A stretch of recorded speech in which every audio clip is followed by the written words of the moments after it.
In this video, I'm gonna teach you how to find a Namu in Heroes Battlegrounds. It's a very easy process, so make sure to follow along.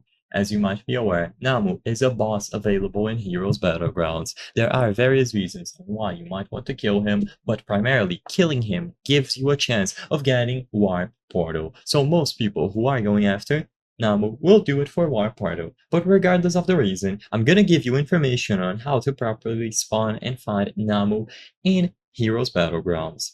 So, to keep it simple, Namu spawns randomly on public and private servers. On private servers, he is going to spawn every 30 minutes, while in public servers, he is going to spawn every 3 to 5 hours. Namu will despawn after 40 minutes.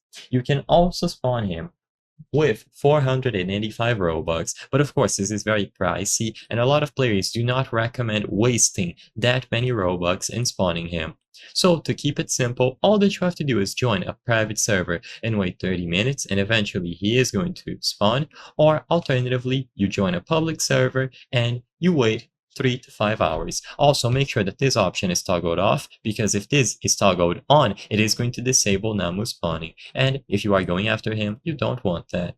So like I said, the most important thing is that you will be able to unlock Warp Portal. Like I said, you also have the option to spawn Namu here for 485 Robux, but this is absolutely not worth it, so just wait until he spawns. You will see a big warning on the screen, his HP bar will appear, and after spawning him, you will have a 5-second cooldown after killing.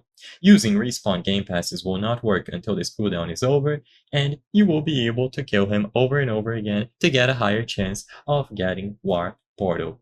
You will be able to get the badge Namu Slayer, and every badge will grant you an emote.